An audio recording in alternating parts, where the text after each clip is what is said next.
Hello my students, commerce with BB Awasthi channel पर commerce class में आप सभी का एक बार पुनः स्वागत है। पिछले लेक्चर्स में आपको मैंने फीचर्स ऑफ ए कंपनी बताया। अब हम कंपनी अकाउंट्स के आगे नेक्स्ट स्टेप पर चलते हैं। Meaning and types of shares. Meaning and types of shares को जानने से पहले एक सामान्य सा परिचय हम शेयर का कर लेते हैं। देखिए, जैसे उदाहरण के तौर पर यदि हम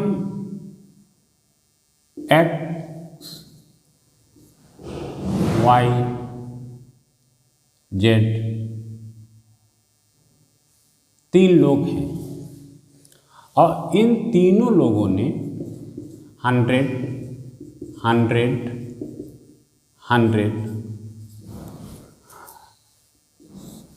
रुपये कंट्रीब्यूट करके ये 300 रुपये लगाकर एक बिजनेस आरंभ किया। तो यहाँ पर 100 + 100 + 100 इसका टोटल होता है 300 रुपीज़ की कैपिटल से व्यवसाय आरंभ करते हैं, बिजनेस आरंभ करते हैं। तो इस बिजनेस में मिस्टर एक्स का ये से हिस्सा है, जेड का ये हिस्सा है और वाई का ये हिस्सा है। तो कुल मिलाकर के इस व्यवसाय को यदि हम नाम दे दें X Y Z and company, तो ये जो X Y Z and company है ये एक पार्टनरशिप फर्म है। इस पार्टनरशिप फर्म में जो ये कैपिटल लगी हुई है 300 की, इस 300 की कैपिटल में एक्स वाई जेड का ये किसी भी वैल्यू में हो सकता है। मान लिया इनका 100 है, इनका 1000 है और इनका 3000 है। तो ये जो वैल्यू बनी 4100, तो ये 4100 कैपिटल में 100 तो एक्स का पार्ट है, 1000 इनका पार्ट है, 3000 जेड का है, राइट। तो कुल मिलाकर के इस हिस्से के ये लोग ऑनर हैं। इसी प्रकार से जब पार्टनरशिप से व्यवसाय ऊपर उठा, सदस्यों की संख्या बढ़ी, अधिक पूंजी की जरूरत पड़ी, तो ऐसी स्थिति में अब यहाँ पर 4100 कैपिटल की जरूरत थी। अब यदि यहीं पर एक मान लें कि 50 लाख रुपए की कैपिटल की आवश्यकता थी, तो ये 3 लोगों से तो काम चलेगा नहीं, और चलेगा भी तो पार्टनरशिप में लायबिलिटीज अनलिमिटेड थी। किसी भी विशेष दशा में उनकी प्राइवेट एसेट भी उसमें खिंच सकती हैं। तो इसका एक नया स्वरूप कंपनी के रूप में आया और कंपनी में कहा गया कि कैपिटल जो होगी वो शेयर कैपिटल होगी। तो इसका मतलब ये हम कहते हैं कि ये इतनी बड़ी लाइन है, इसको हमने बराबर के पार्ट्स में तोड़ दिया। तो एक पार्ट ये हो गया, एक पार्ट ये हो गया, एक पार्ट ये हो गया। तो ये जो हिस्से बन रहे हैं, इस एक हिस्से की कोई वैल्यू हो सकती है। मान लिया इसकी 100 हो गई, तो ये सभी 100 के होंगे। तो कितने नंबर हो जाएंगे? तो हमने इसको 100 से डिवाइड कर दिया। तो 100 से डिवाइड करने पर ये 50,000 हिस्से बन गए। इसी 50,000 हिस्से को हम कहेंगे 50,000 शेयर्स, जो कि एक शेयर की value at the rate of ₹100 each, जो कि एक की वैल्यू 100 है। तो जब इन 50,000 लोगों ने 100 रुपये कंट्रीब्यूट किया, किसको? कंपनी को, तो उसको इतनी बड़ी अमाउंट मिल गई जो कि कैपिटल के रूप में आई। राइट, तो ये कैपिटल के रूप में आई क्योंकि हिस्सों में आई है। इसका एक हिस्सा 100 का है, तो हिस्सों में ये कंट्रीब्यूट हुई है, तो इसको हमने कहा शेयर कैपिटल। राइट, तो ये शेयर कैपिटल बन गई जिससे कंपनी व्यवसाय करने लगी। क्लियर? ये सिंपल सा परिचय शेयर का हुआ। लॉ ने क्या कहा? Company act under section 284 of companies act 2013 act में कहा गया a share means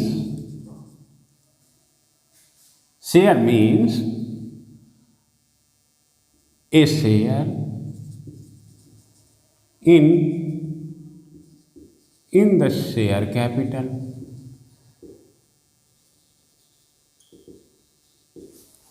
A share means a share in the share capital of the company, and it includes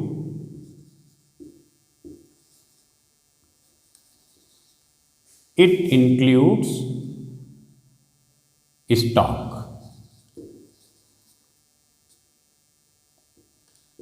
right, ये डेफिनेशन कंपनीज एक्ट में share के संदर्भ में provide की गई। अब यहां पर स्पष्ट है कि शेयर मीन्स क्या है? Share in the share capital, right, in the share capital. Share means 100 इस 50,000 का एक अंश है। आगे कहा गया इट इंक्लूड्स स्टॉक। अब आपका क्वेश्चन उठता होगा कि सर स्टॉक कहाँ से आया? जाहिर सी बात है, स्टॉक के संदर्भ में कहा गया कि जब कोई कंपनी शेयर्स इशू करती है और उनसे वैल्यू यानी कि कॉल्स मांग लेती है, पूरा पैसा मांग लेती है और शेयर फुल्ली पेड हो जाते हैं, मीन्स फुल्ली पेड हो गए। ऐसी दशा में कंपनी उन फुल्ली पेड शेयर्स को कंसोलिडेट कर देती है और उनके बदले में स्टॉक इशू कर देती है। ये चीज ध्यान रहे कि शेयर की वैल्यू, यहां मैंने कहा कि एक शेयर की वैल्यू 100 है, तो यहां पर हर शेयर की वैल्यू 100 थी। लेकिन जब हम स्टॉक इशू करते हैं तो स्टॉक की वैल्यू अलग अलग हो सकती है। फॉर एग्जाम्पल, मिस्टर ए के पास 10 शेयर थे, 10 शेयर्स एट द रेट ₹100, तो इनकी वैल्यू कितनी बन गई? 10 into 100, दिस मीन्स 1000, राइट। इसी प्रकार से बी के पास 5 शेयर्स थे एट द रेट ₹100, तो इनकी वैल्यू बन गई 500, तो ये ₹1000 के अंशधारी हैं, कंट्रीब्यूट किया है कंपनी को, इन्होंने 500 का कंट्रीब्यूट किया है। तो जब कंपनी ने इन फुल्ली पेड मिस्टर ए और बी के फुल्ली पेड शेयर्स को स्टॉक में बदला, तो यहाँ पर एक स्टॉक का मूल्य 1000 रुपये हो गया, इनके स्टॉक की वैल्यू 500 हो गई। क्या स्पष्ट होता है कि स्टॉक सेम वैल्यू के नहीं होते हैं, वो किसी भी अलग अलग वैल्यूज़ के हो सकते हैं, उन्हें कंसोलिडेट कर दिया जाता है। बट शेयर में ऐसा नहीं है, शेयर जिस वैल्यू में होगा वो उसकी वैल्यू सभी की सेम होगी। अब क्लियर है? तो अब आगे बढ़ते हैं कि share means A share in the share capital of the company and it includes stock, right. इसके बाद बात आती है कि टाइप्स ऑफ शेयर।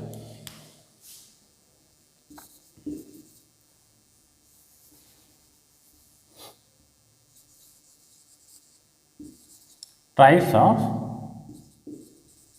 शेयर्स, ये कंपनीज एक्ट के अंडर सेक्शन 43 में दर्शाए गए हैं इनके प्रकार। तो इनके प्रकार में पहला आता है equity shares under section 43A, right.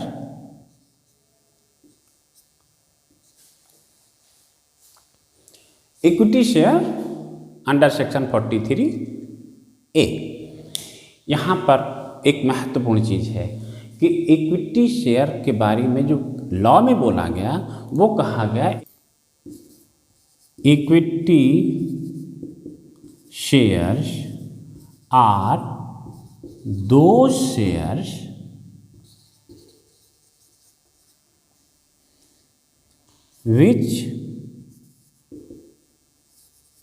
which are not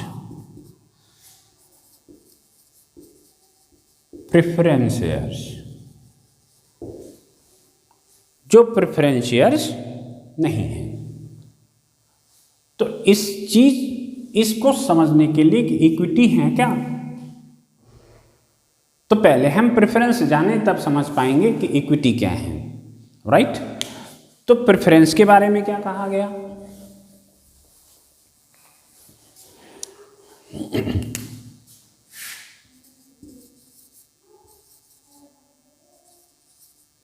preference shares ये अंडर सेक्शन 43B में परिभाषित किए गए, बताए गए। Preference shares under section 43B, जिसमें कहा गया preference share are those shares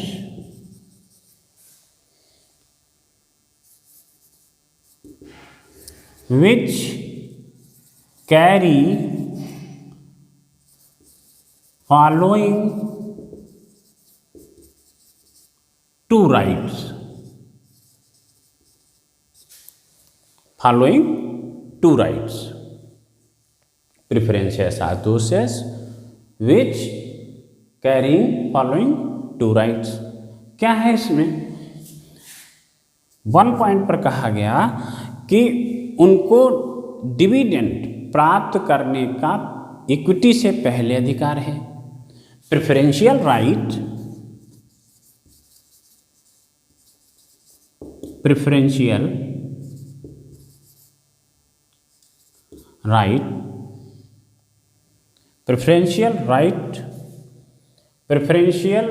of dividend, preferential right of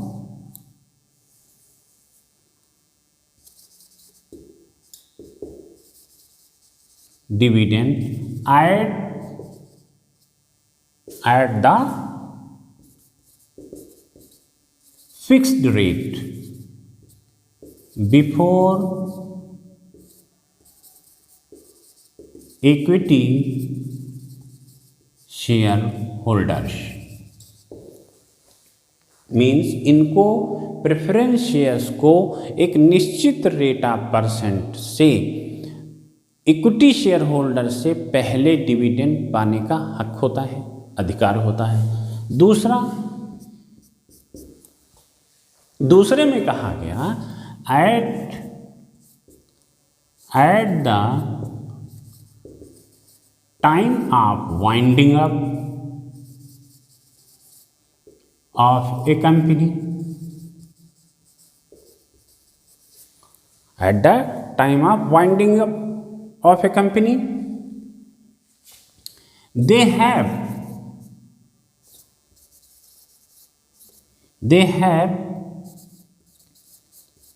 preferential right to return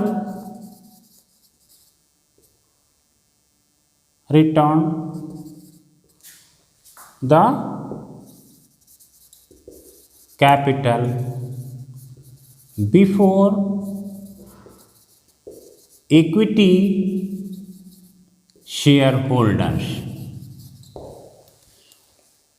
क्या मतलब हुआ? प्रेफरेंस शेयर होल्डर्स को दो मूल राइट्स होते हैं। एक वो कि इक्विटी से पहले डिविडेंड एक निश्चित रेट पर पाने का अधिकार, दूसरा ये होता है कि जब कंपनी लिक्विडेट हो जाए, बंद हो जाए, उस समय उनकी असेट्स बेच करके लायबिलिटीज़ का पेमेंट किया गया, देन जो वैल्यू बची उसमें सबसे पहले, अब चूँकि कैपिटल रिटर्न की बात आती है तो सबसे पहले प्रेफरेंस शेयर होल्डर्स की कैपिटल को रिफंड किया जाएगा। यदि उसके बाद कुछ बचता है तो इक्विटी को प्राप्त होगा। ये इनको दो मूल राइट्स होते हैं। ये अधिकार इनको नहीं होते हैं। इक्विटी शेयर होल्डर्स को ये राइट्स नहीं होता। प्रॉफिट हुआ तो डिविडेंड मिलेगा, प्रॉफिट नहीं हुआ तो डिविडेंड नहीं मिलेगा। लेकिन एक महत्वपूर्ण चीज़ ये है कि इक्विटी शेयर होल्डर्स जो होते हैं वो कंपनी के रियल ओनर हैं। इक्विटी शेयर होल्डर कंपनी के रियल ओनर हैं, मतलब स्वामी होते हैं, और उन्हीं में से डायरेक्टर्स एटसेट्रा का चयन होता है। वो लोग आपस में मिलकर के डायरेक्टर चयन करते हैं और व्यवसाय को संचालित करते हैं। वो जो मीटिंग्स होती हैं, एनुअल जनरल मीटिंग्स होती हैं, उनमें इन इक्विटी शेयर होल्डर्स को अपना मत देने का अधिकार होता है, राइट। ये चीज़ इन्हें नहीं होती है। इनको किसी विशेष कंडीशन के अंतर्गत articles of association of A company इनको राइट्स प्रोवाइड करता है कि ये वोट दे पाएंगे। वो विशेष कंडीशन है, वो आगे चल करके आपसे बात करेंगे। अब यहाँ पर बात आती है कि प्रेफरेंस शेयर होल्डर्स जो हैं इनके कुछ काइंड्स होते हैं, राइट। तो टाइप्स ऑफ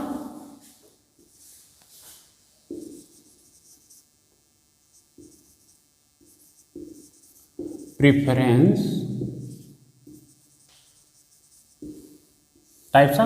शेयर। तो टाइप ऑफ प्रेफरेंस शेयर में होता है, एक है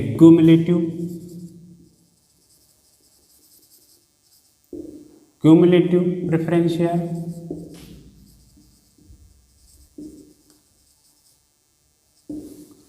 सेकेंड में आता है non cumulative,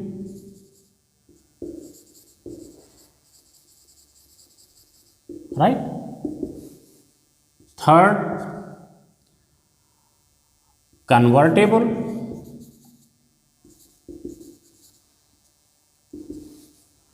fourth non convertible,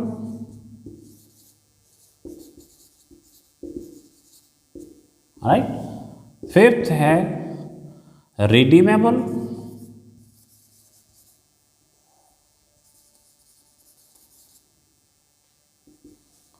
six है नॉन रिडीमेबल, जिसको इररिडीमेबल कहते हैं।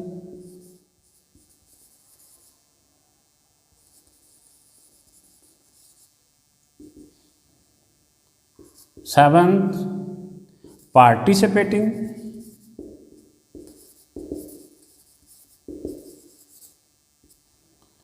एट्थ नॉन पार्टिसिपेटिंग,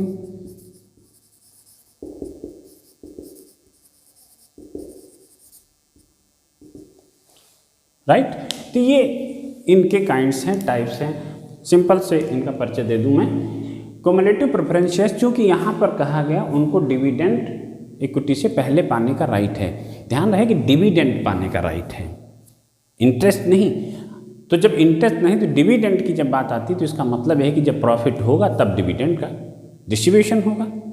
तो मान लिया किन्हीं सालों में प्रॉफिट नहीं हुआ, किसी साल में प्रॉफिट नहीं हुआ, तो जब प्रॉफिट नहीं हुआ तो डिविडेंड किसी को डिस्ट्रीब्यूट नहीं होगा, राइट।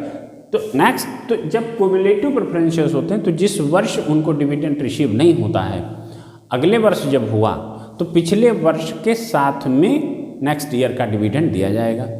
यानी कि पीछे जो अनपेड डिविडेंड रहा वो क्युमुलेट होता रहता है, संचित होता रहता है। अब वो संचित हो करके जब सफिशिएंट प्रॉफिट होगा तो वो प्रॉफिट उनको डिविडेंड के रूप में प्राप्त करा दिया जाएगा। यहाँ पर क्युमुलेटिव की बात आती है। नॉन क्युमुलेटिव में ये कैरेक्टर नहीं होता, जिस वर्ष प्रॉफिट नहीं हुआ डिविडेंड नहीं मिला, जिस वर्ष सफिशिएंट प्रॉफिट है उस समय उनको एक निश्चित रेट ऑफ परसेंट से इक्विटी से पहले दे दिया जाएगा।